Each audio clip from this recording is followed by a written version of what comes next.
जब भी हम ऐतिहासिक धरोहरों या फिर विरासतों के बारे में चर्चा करते हैं तो हमारी ये चर्चा ऐतिहासिक स्मारकों, प्रसिद्ध लोगों की मूर्तियों या फिर स्थापत्य मूल की इमारतों तक ही सीमित होती है।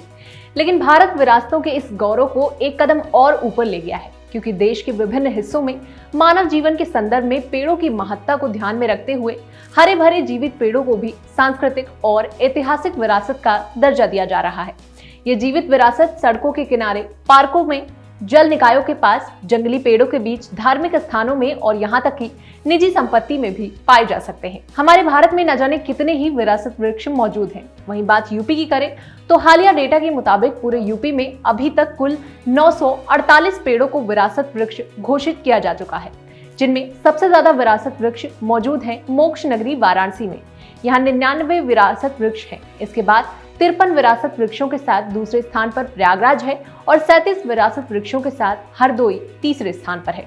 वहीं गाजीपुर के 35, उन्नाव के 34, रायबरेली के 32, झांसी के 30, फिरोजाबाद के 29, लखीमपुर खीरी के 27, बरेली और बहराइच के 26, लखनऊ के 25 और जौनपुर के 24 विरासत वृक्षों को भी इसमें शामिल किया गया है। इस लिस्ट में पीपल प्रजाति के 422, बरगद के 363 और पाकड़ के 57 विरासत वृक्ष शामिल हैं।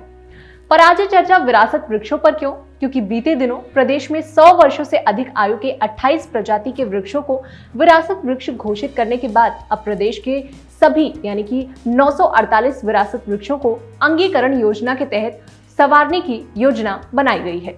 मालूम हो, प्रदेश सरकार विलुप्त हो रही वृक्ष प्रजातियों के संरक्षण और पौराणिक ऐतिहासिक अवसरों, महत्वपूर्ण घटनाओं, अति विशिष्ट व्यक्तियों, स्मारकों, धार्मिक परंपराओं और मान्यताओं से जुड़े हुए वृक्षों को संरक्षित कर जन सामान्य में इसके प्रति जागरूकता पैदा कर रही है। तो कैसे चुने जाते हैं आखिर ये विरासत वृक्ष? आइए जरा इसे भी समझते हैं। तो किसी भी वृक्ष को विरासत वृक्ष घोषित करने के लिए कई सारे मानदंड निर्धारित किए गए हैं। ऐसे भौतिक और अभौतिक मानदंड जो उस वृक्ष को विशिष्ट बनाते हों। भौतिक गुणों में वृक्ष की आयु, रूप या आकार हो सकते हैं। इसके अलावा भौतिक कारणों में ये हो सकता है कि पेड़ एक दुर्लभ प्रजाति का हो या उस पेड़ की प्रजाति के विलुप्त होने का खतरा हो। वहीं गैर भौतिक मानदंड उस वृक्ष की संस्कृति और सौंदर्य संबंधी पहलुओं से जुड़े होते हैं। जैसे हो सकता है कि पेड़ का किसी व्यक्ति, घटना या स्थान के साथ ऐतिहासिक या फिर सांस्कृतिक जुड़ाव रहा हो। इसमें मिथक या लोक कथाओं से जुड़े पेड़ भी शामिल हो सकते हैं। एरड की एक व्यापक परिभाषा के मुताबिक विरासत पेड़ उसके रूप, आकार, सुंदरता, आयु, रंग, दुर्लभता, आनुवांशिक संविधान या अन्य विशिष्ट विशेषताओं के कारण एक उल्लेखनीय नमूना होता है।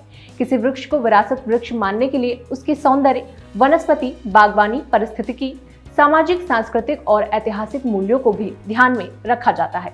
किसी ऐतिहासिक व्यक्ति, स्थान, घटना या काल से जुड़े नमूने को भी हेरिटेज ट्री माना जा सकता है।